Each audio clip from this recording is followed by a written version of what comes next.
Hey guys, what's going on? Sorry I'm running late. You see my face?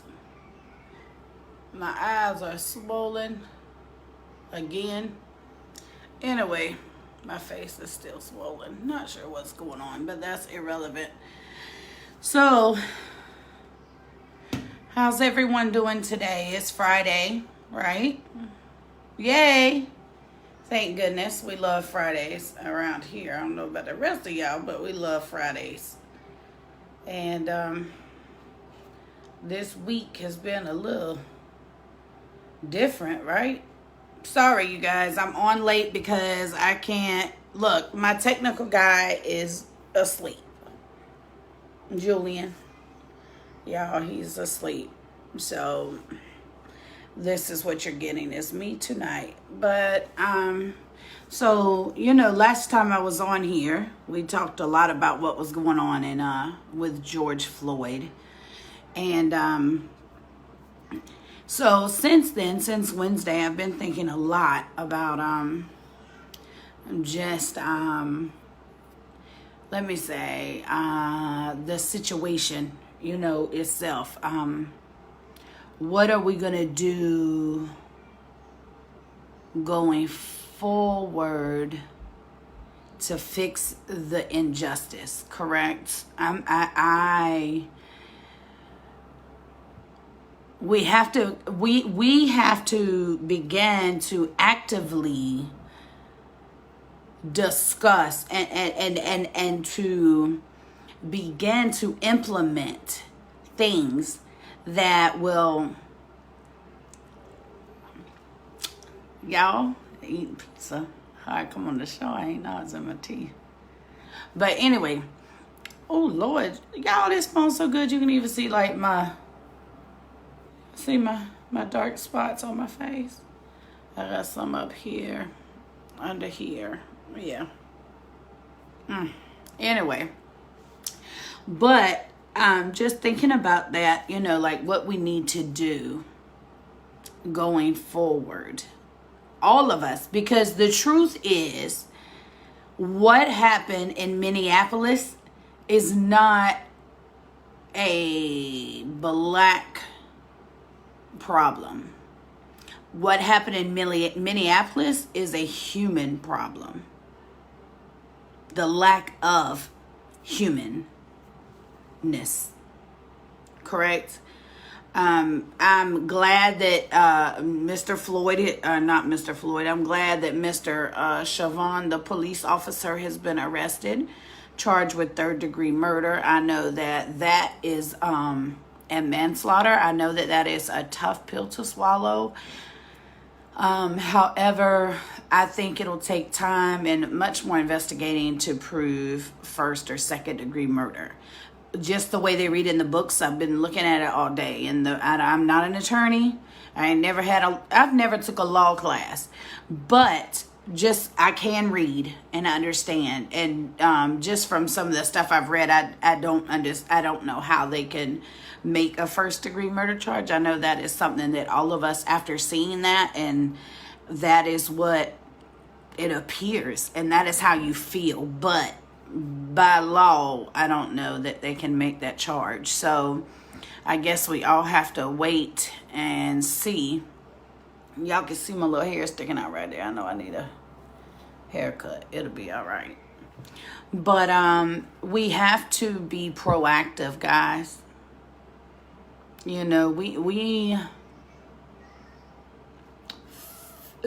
fact is, racism, systemic racism, like,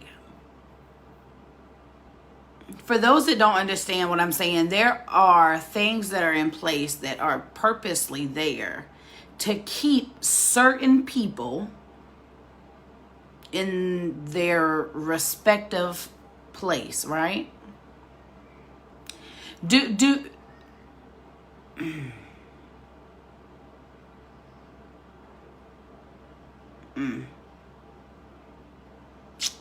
When I think about how the minority communities have been attacked in history in America, and listen, slavery although a lot of people in America do not know the true history of slavery, all they know is what they learned in school. And I'm going to tell you something. We're the only country in the world that does not teach our history correctly.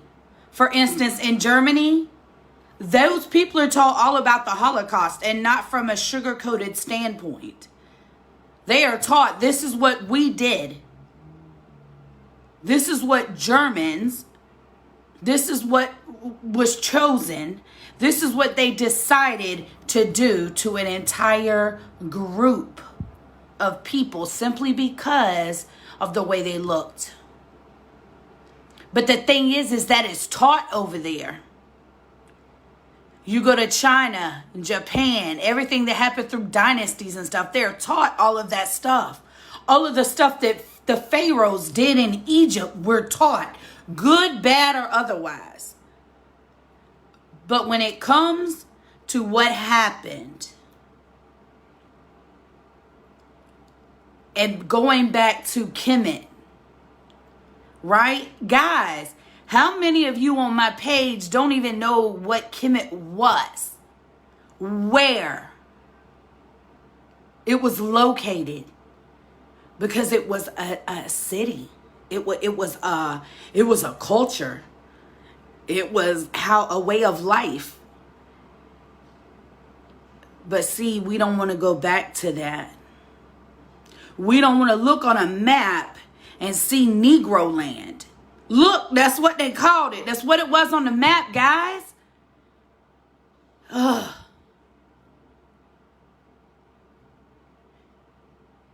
Humans. Why can't we? One, we got to own what you do. You got to own what's happened, right?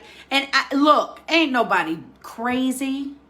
We know that anybody that knows anything about slavery knows that slavery itself is over. But y'all, the mindset.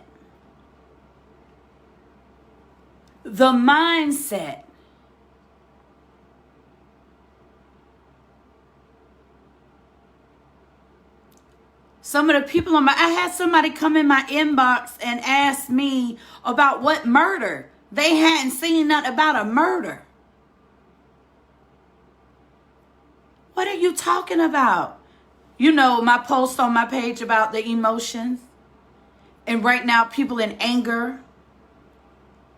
Y'all, right now, we are in a critical state. As America. Do y'all understand? And there's one group of us Americans that are mistreated. We cannot continue to act like that's not happening. So you know how they have this whole thing here in Bradford County. They have this whole, if you see something, say something. Right? And we sit around here and we talk about, let me tell y'all something. Right here in Bradford County, I saw a sign last school year. I don't know. None of these people were Ted Yoho, which I looked him up. So I'm aware of who he is. But Ted Yoho is coming back home to Bradford County because he gonna stop working in the House of Rep. Y'all, do y'all know who this man is? Do you know that this man voted to keep lynching? Talk about it was too far of a governmental reach to make it a federal hate crime? Lynching in 2020? And four human beings voted against making lynching a hate crime.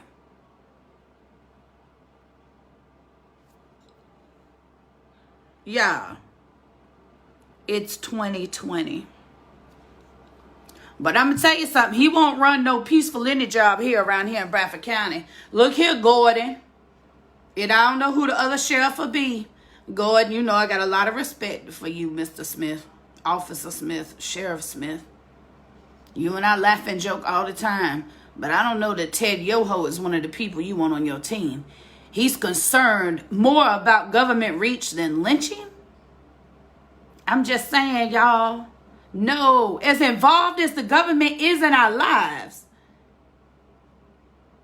you not gonna vote to make lynching a hate crime federally? Come on, y'all, that's disgusting. I don't need to know any more verbiage from that bill, or I don't even need to ask him why he voted that way. What I am telling you is there is no way any of us in Bradford County should be supporting such a man. I don't care if his family here. I don't care whose seat is. We should not be supporting him. That's what we have to do. We have to begin to call out those locally that you can get to, the names you know, the names you recognize, the names that are on your ballot in your community, in your state. Those are where we have to begin to make changes. Everybody wants to wait for the election at the White House. But that election, the person in the White House is controlled by everybody else we put in office. That's who they have to deal with and get things through. No, they can veto it all day. All presidents love the veto button. They love that stuff. They've been doing it. The vetoes got real high after, I think it was Roosevelt. FDR. Then they started using all kind of veto. A veto is nothing but just something to give them some power. But the thing is, we have gotten to stop. And we've got to call people out. I don't know Ted Yoho, like I said at the beginning of this commentary. However, I know he gonna be coming to my community, and I know how he voted on a lynching bill. Not lynching, just to make lynching a hate crime federally. And he voted no because of too much government. Hold on. So the government can tell us how much rainwater we can collect, and we got to report that, right? And we pay taxes on the same dollar 4 times. So the government can do all of that.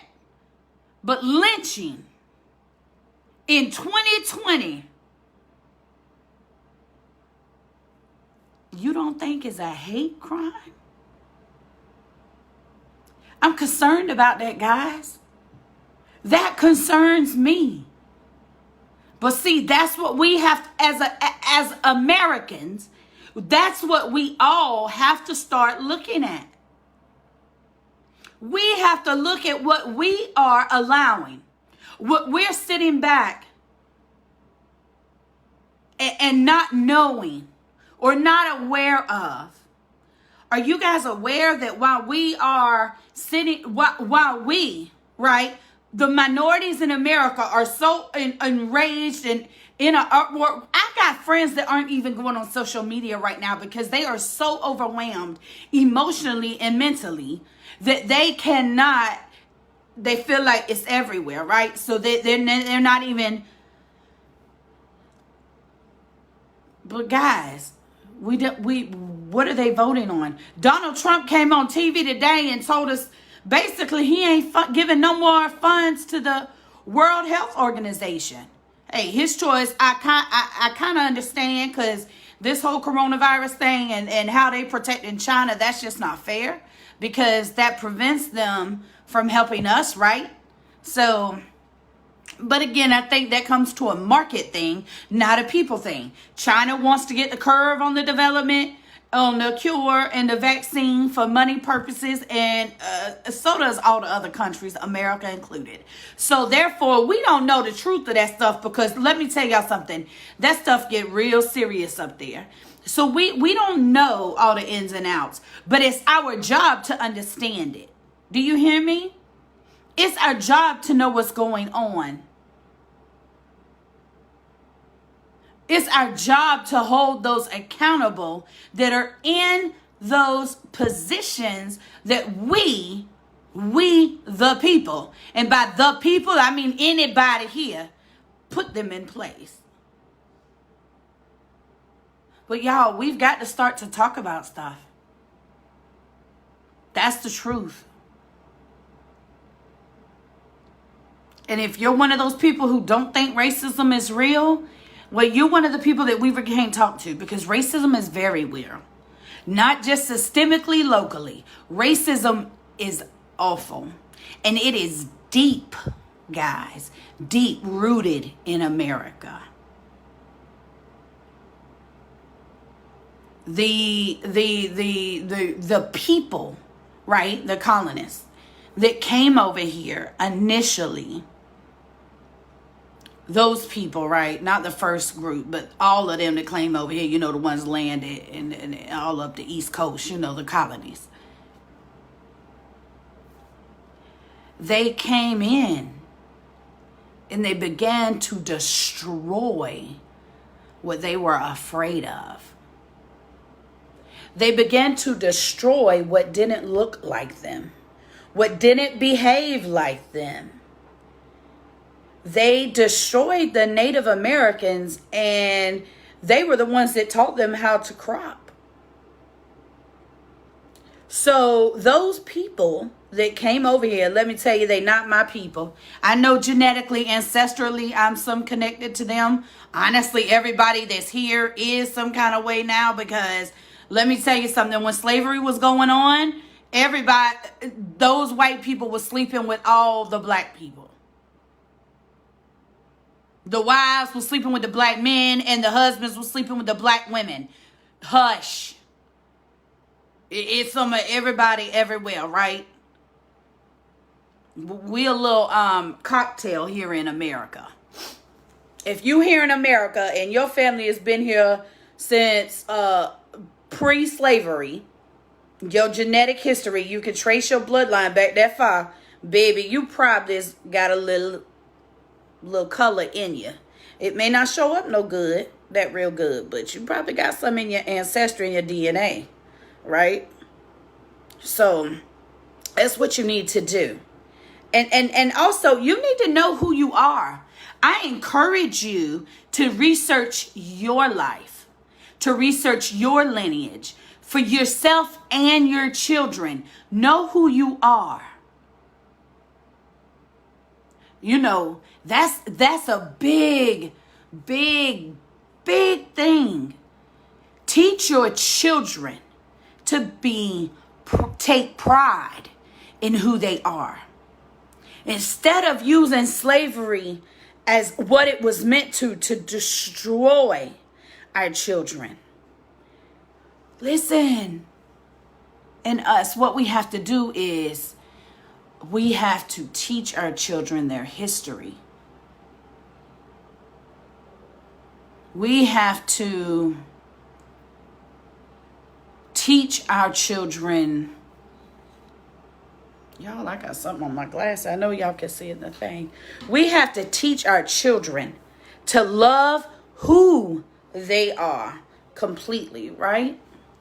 But I encourage everyone that sees this, go research Kemet.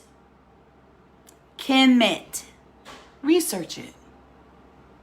Right? Get an idea. You know, don't just, if you're studying your history and you happen to have African ancestry, right? You have to study Africa.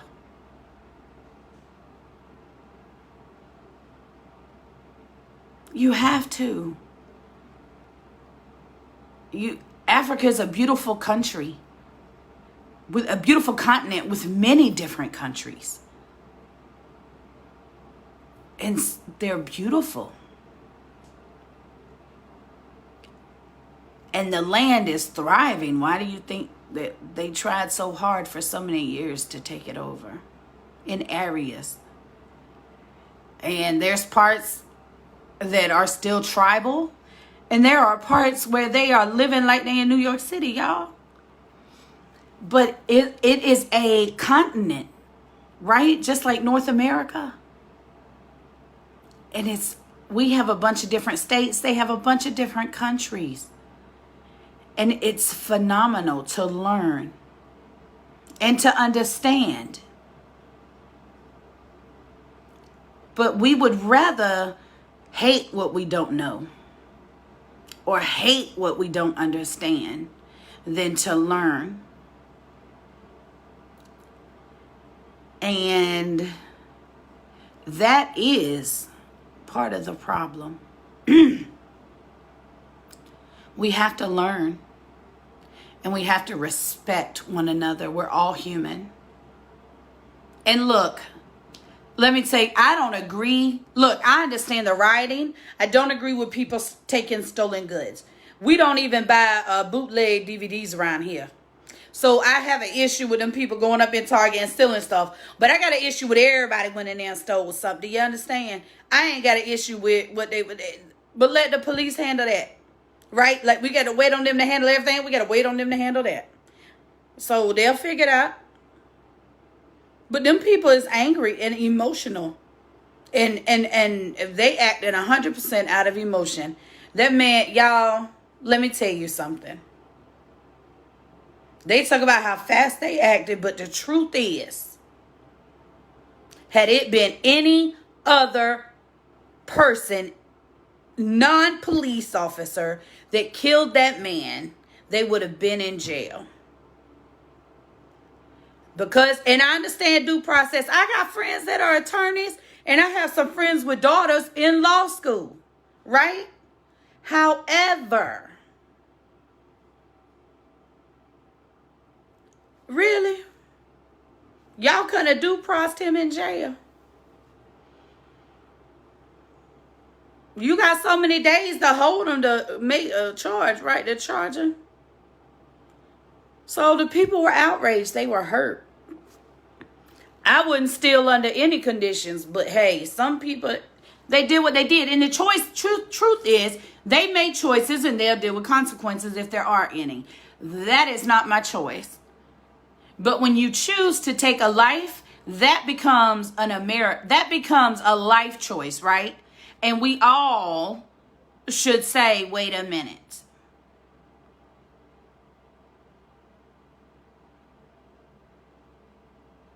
But for those of you on my page who are so outraged about this, about what happened with Mr. Floyd, I want to encourage you to go back a little further, and I want you to look up the founder of Planned Parenthood, right? Margaret Sanger. And her and her boyfriend, at the time she had a boyfriend, his name was Aleister Crowley. And I know y'all know that name, but some of you do, some of you don't. But anyway, and I would like for you to research that in deep enough to get some of the excerpts from some of the books and different things that they wrote and notes that they took. And you know, when you think about Planned Parenthood, it was one of the first attacks on the minority community. Look at it how you want to, say what you want to say. Go back and read these people's business plan and why it was created. Go back and read why it was created, and then you'll understand why their clinics are located where they are. That's all I'm going to say about it, but this is deeper. This is a systemic attack on minorities, predominantly blacks. It's crazy how deep it goes and how far back you can trace it in where they legally tried to destroy us. They legally tried to destroy minorities and control our population. That's what Planned Parenthood was created for. I'm not going to get into the whole abortion thing and all of that because I feel like that ain't the topic we're talking about right now. But Planned Parenthood was put in place to control minority populations. They hated people that were not white.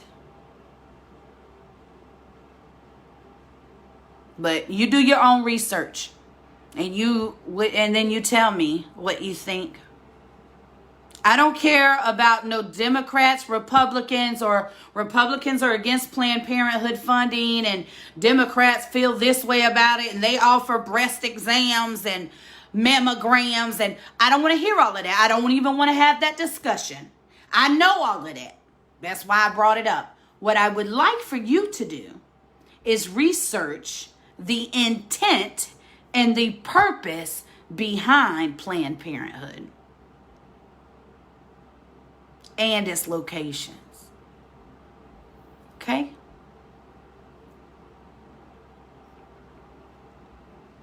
Something else we need to do other than gain research and knowledge, right? Because knowledge is power.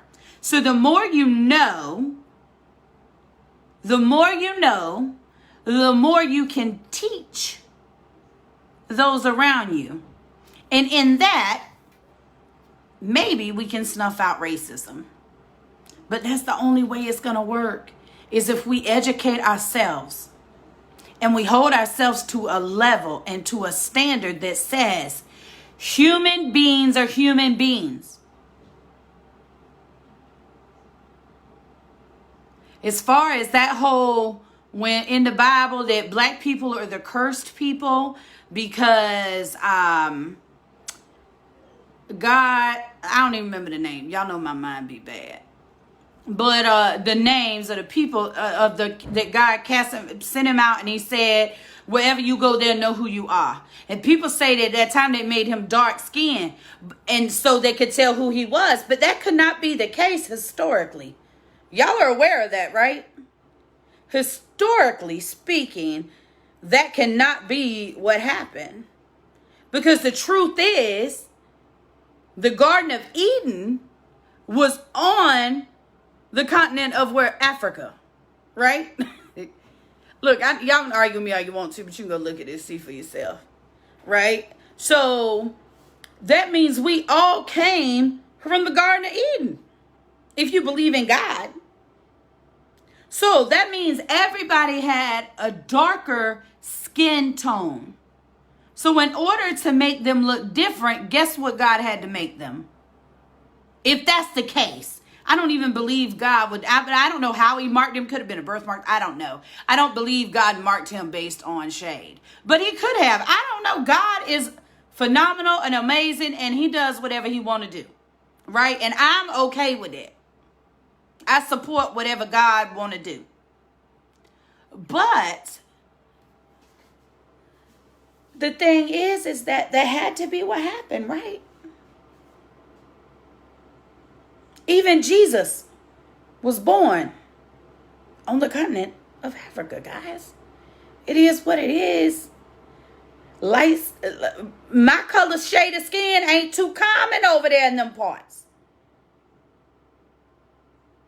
Right? They different shades, but they ain't many over there bright as me. Now, nowadays, it's a little different, but we talking back then. The Hebrews, right? We talking Jesus, right? We talking Adam and Eve. They was not bright skinned people like me. They weren't light brights. They were not. And that's facts, guys. That's not hearsay. That's history. But we so determined that we know everything around America, right? But you don't know anything. The world didn't start in America.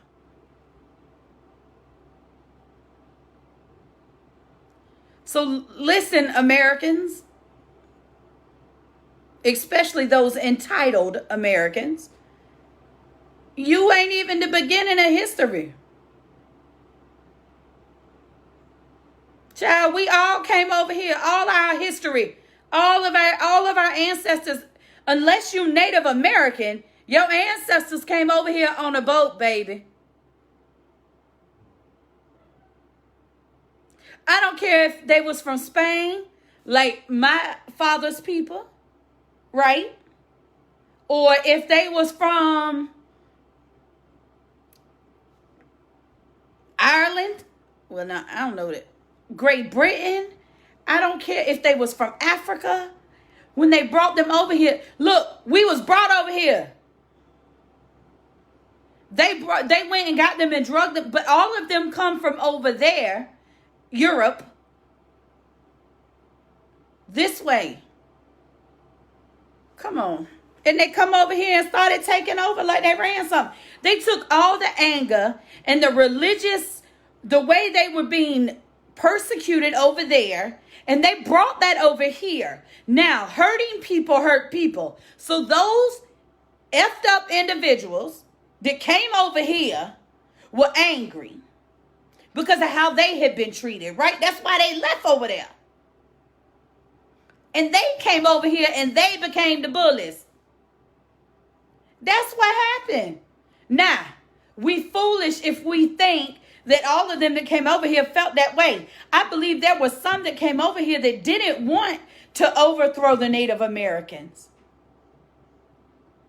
I believe there were some probably on those same ships that brought slaves over here that did not agree with how those people were chained in the bottom of that boat, how they were dying.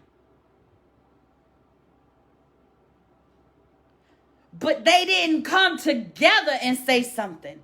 You can't tell me there wasn't quiet conversations about, man, what they doing? We with that?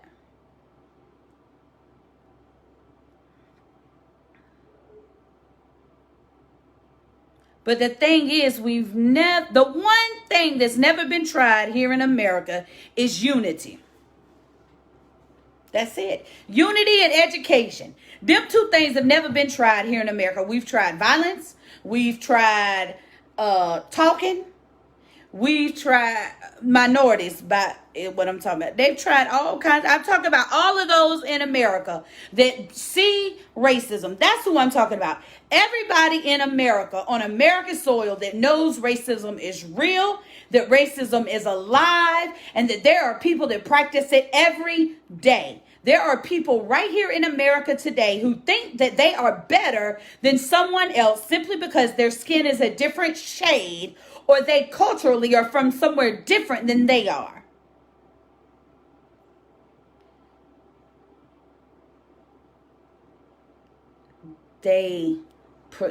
So we, right? By we, I mean anybody who knows that is not right. We all have to begin to talk.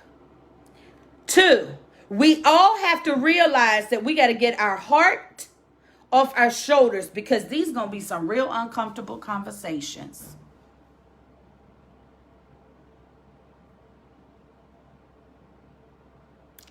Dear white people, you have to say we got to quit going back to they got to stop going back to slavery because none of them were slaves and they didn't live in that time. Let me tell you something. Summer's biological father's grandmother was a slave. And I met her. I talked to her. I spent time with her. She was a phenomenal woman in Mississippi.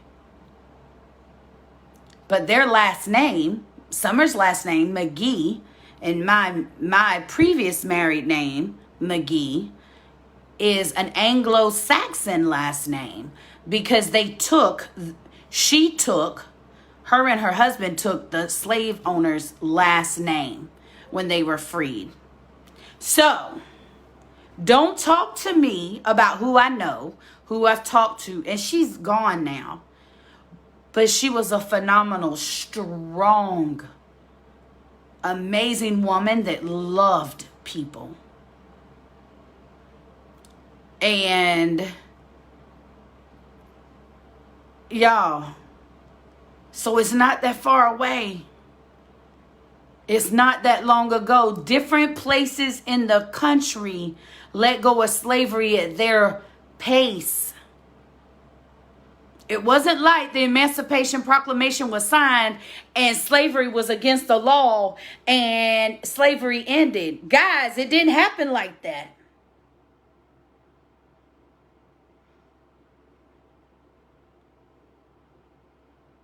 It didn't. I'm sorry, but it didn't.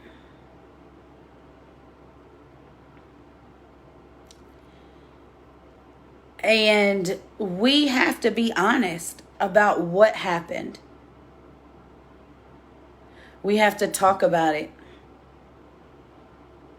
We have to make sure what we're saying or what we're doing. And this goes for all of us. Because some of us in the minority community are our own worst enemy at times.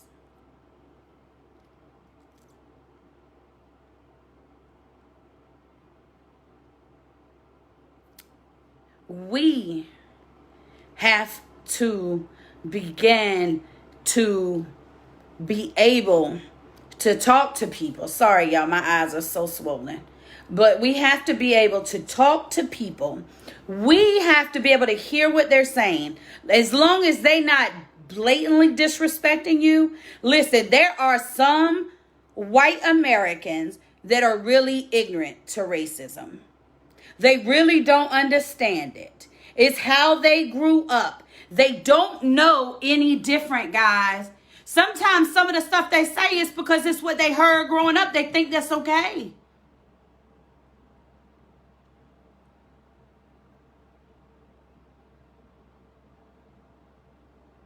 And the truth is, everybody in this crisis has a different view. There are minorities in our community that have never experienced racism. They've never had someone judge them simply because of how they look. They've never experienced. There are people, minorities, who don't believe that happens. But y'all, I have been in several racial incidences. Racism is real. And yes, everybody, every culture, every group has people that don't like other people. But there is not a group in the world hated more than African Americans, guys. Facts. You can disagree with me all you want to, but that is the truth.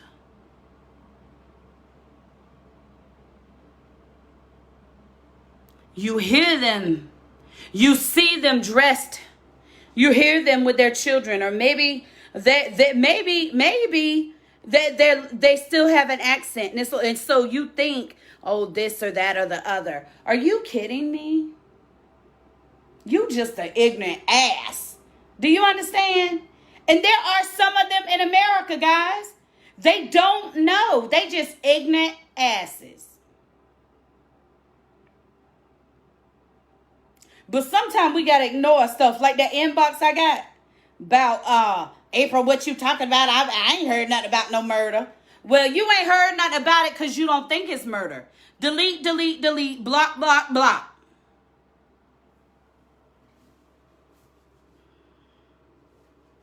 Y'all know let me tell you something. I have a very dear friend. Her name is Michelle Richardson. Michelle Bowman in Virginia. She is an apostle at Ambassadors for Christ. Hey, any of y'all that see this, y'all know I love and miss y'all. Anyway,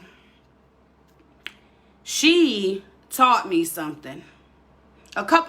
Several things, but one of the things I learned from her was this wonderful thing called a Z list. Now, what a Z list is everybody in my phone that I don't want to talk to, right, gets a Z list by their name. Oops, my phone dying. Y'all, stop and I'm telling you this about the Z list because I have one in my phone. Look, people go on it. I put people on my Z list regularly. Not regularly because it ain't as many as it used to be, but I used to be the Z list queen. But y'all, what we have to do is those people that don't want to change, we got to start putting them on the out, right? We got to start pointing out those that are doing things that are negatively affecting human beings. For instance, the Ted Yoho vote against making lynching a federal hate crime. Now, how you vote against that in 2020? I still don't get it. I will continue to speak out about him. Every time I see something concerning him, or him coming to Stark, or Bradford County, or him running for, I'm going to bring it up every time. I saved it in my phone to my iCloud, so I have the evidence later of what occurred. So I ain't got to go back and look at it. I ain't got to find it. He, unless I sit down with him personally myself and have a one-on-one conversation and he's changed, I will oppose anything he is part of. And anybody who supports him. Because he obviously thinks people, because I don't care what color you are, you're people. He thinks it's okay for them to be lynched. Come on, y'all. That's ridiculous. We need to encourage our minority men. Look, our girls, I was talking to Summer earlier, and she was talking about how so many young minority women are going into fields, and they're at the HBCUs, and they pushing forward, but men, look.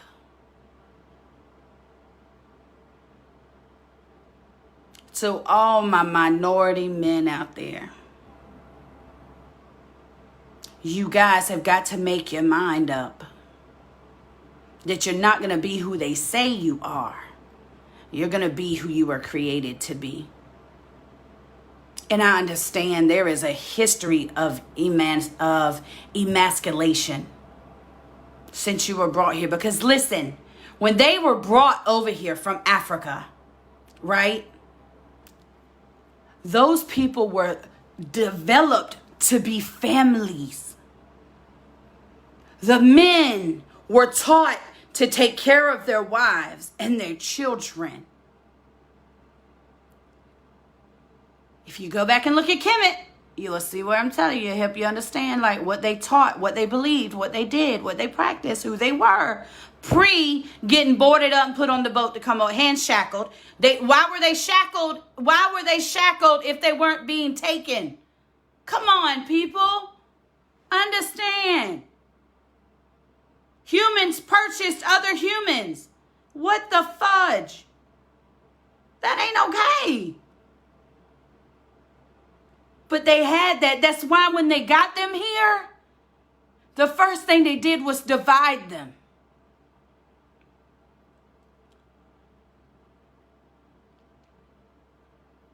The husbands went one way, the wives or the children went another.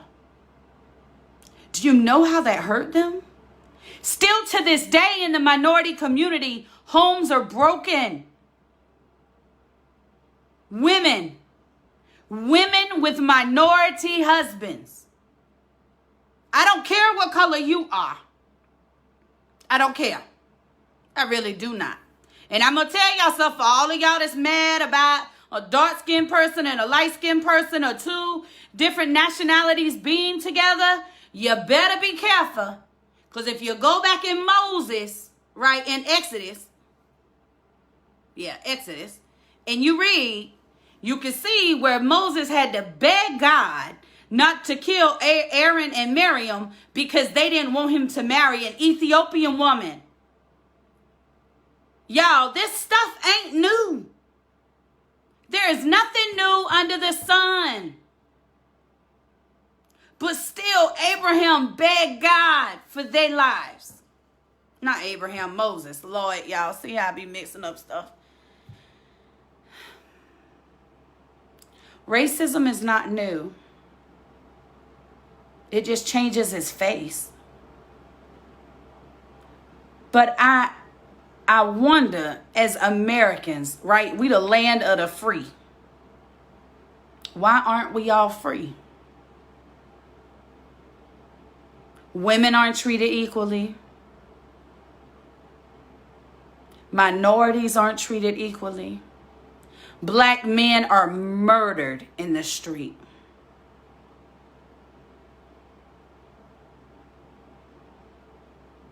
Why? And yet we, the land of the free, sit back and watch it happen over and over again. Because the facts of the matter are, we all live here in America.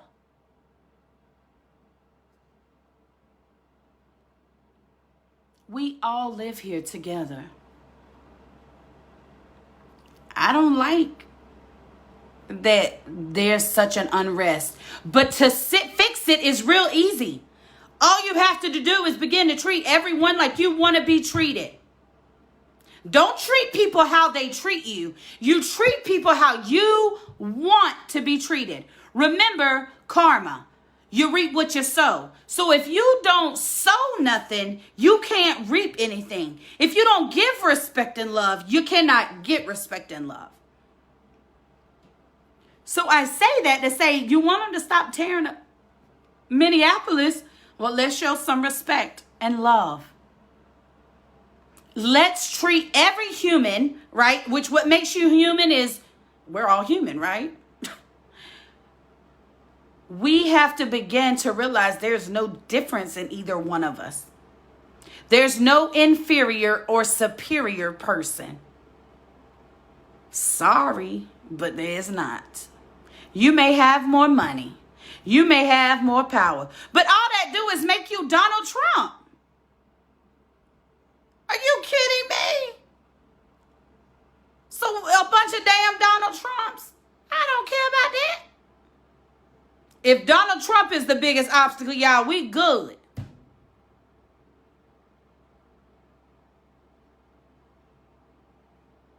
But we got to do better, y'all. As humans. And see, that's where we got to get. There has to be a real conversation about racism that is real. And for those that agree that it's real, we can talk. And we can come together and we can help our communities. Look, I know there are white people in my community that's scared to come to Reno. You scared to go across the creek. You scared to go to Pleasant Grove. You scared to go to the slough. Why? What do you think we're going to do when you come over to any of our places? Y'all, listen, I have had one white family member visit me at my home where I live now. One. They don't come.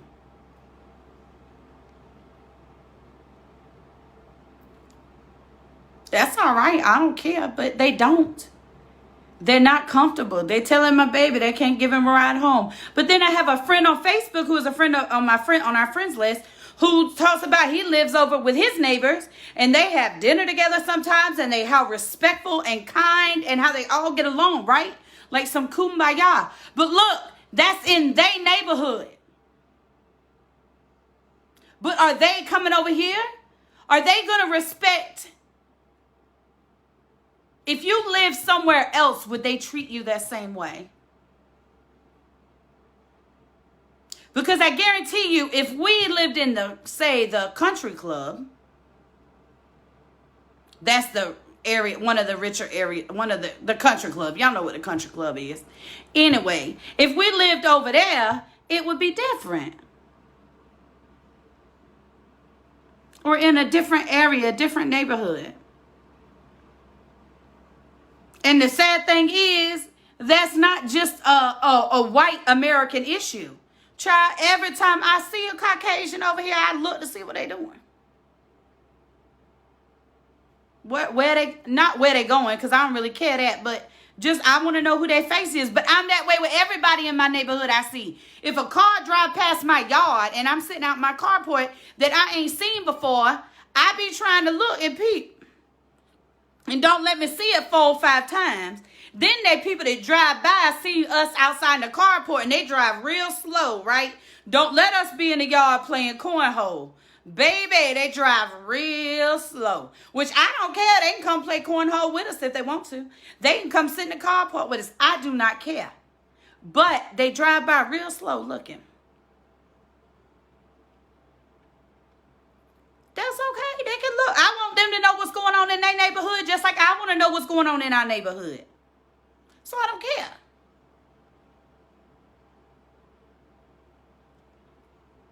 But that's what we have to do. We have to be that alert about our whole community.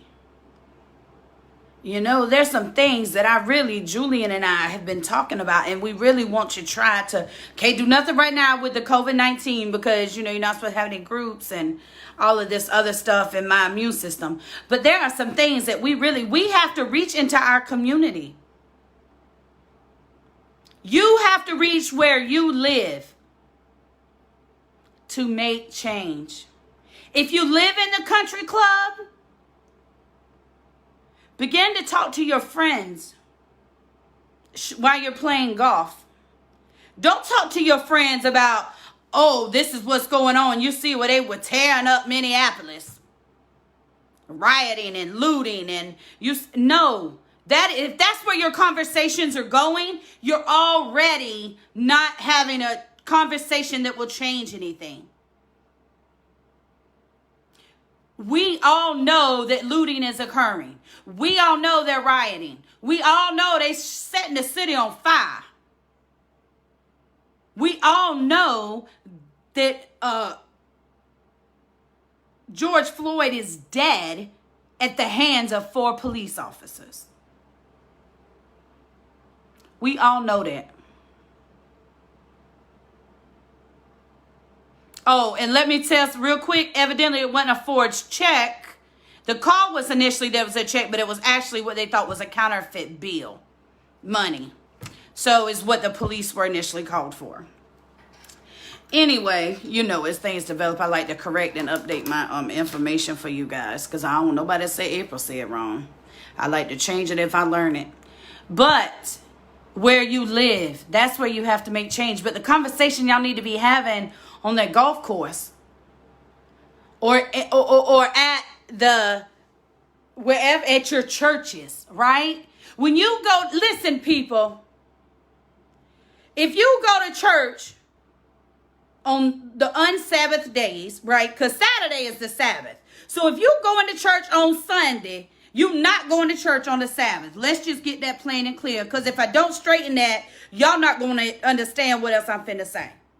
But if you going in your church on Sunday and they ain't 90% of the congregation look the same, pastor, maybe you're not teaching the people.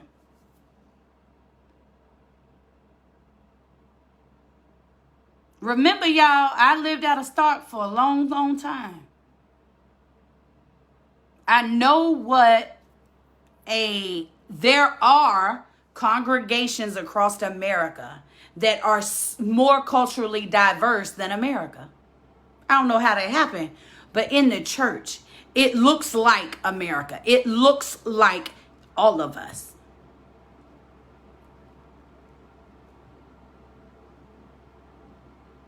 I don't understand. God don't see it that way. I'm just telling, not the God I serve. Now, we may serve different gods, and that's all right. It's on you. But the God I serve, right? The God I have faith in, that we in this house serve, did not create all of our beautiful color for y'all to be sitting on Sundays like it's not a beautiful color world. But that's another conversation because, I think religions are like gangs. The two are just alike. That's why you only have certain people in certain cliques and certain churches. But, that's a whole nother conversation. But, and them people stick together. You hear me, honey? So, yeah.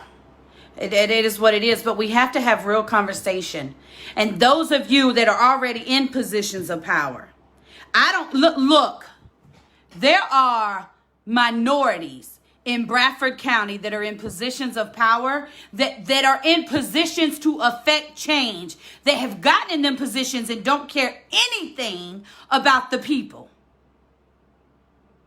I don't care what y'all say. Look, I ain't gonna call no names because I could, but there's a whole lot of minorities in Bradford County in positions to affect and to implement and to speak for us, because they're already in, that don't, because they've just become. So guess what, y'all? We got to sit them down. We in Bradford County got to get them out of office, and we've got to get people in there that are like us. We have to get people in there that are concerned about the community. People in there that are concerned about truth. Truth, not truth, truth.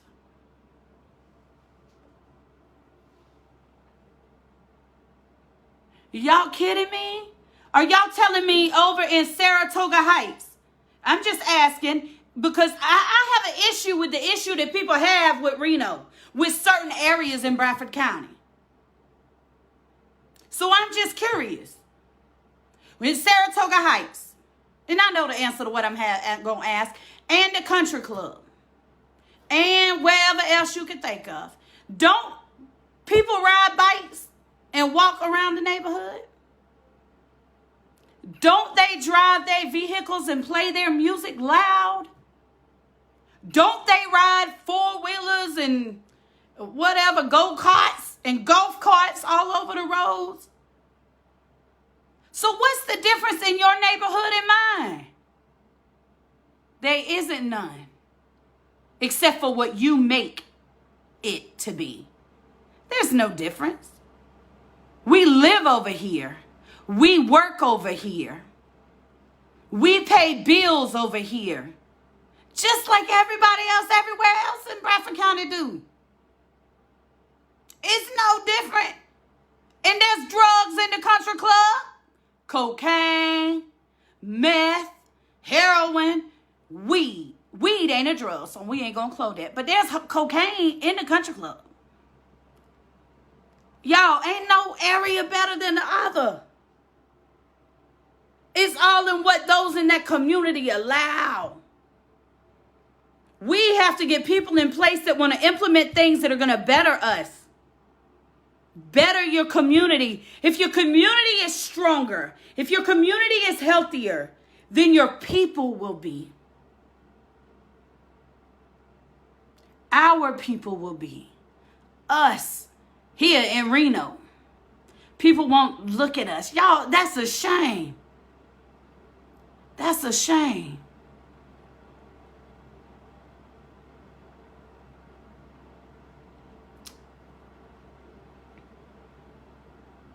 Paige, you been to my house because you brought me my donuts that time. But y'all, there's people that won't come over here. That is the if that doesn't prove to you how real racism is in America, I don't know what will, y'all. These people that won't come to my house, to our house. Of course, they don't get invited. Once they invited, and a lot of people, that's how I figured out who they was, cut them off. But, yeah. And it's not just, some black folks don't want to come in Reno. Why? I know. I don't understand why. I know, but I don't understand. If we will all go back and just fix where we at. If we will just all begin to have expectation and requirements for our own local communities, we can bring change in America. To hell with the government. We don't need Trump to help us get our stuff together. We don't need Trump, Biden, nobody telling us that we don't treat each other fairly. But that's what we have to do, y'all. Now, I'm just going to tell y'all, I will briefly touch, update and stuff about what's going on. But starting Monday, I'm going to shift gears a little because, I'm going to not shift gears. I'm just going to talk about definitely a different topic. But it will still be something I talk about often because I feel like if we don't talk about it, that's what keeps happening. People die and then we're outraged and then we don't talk about it no more. And then somebody else dies and then there's a 30 hashtags. But when was the last time you discussed one of those hashtags? It's kind of like it happens, everybody gets upset in an uproar, and then they lose the motive for change because it's over until it happens again. So you guys have a good weekend. I will talk to you guys on Monday. Have a good night.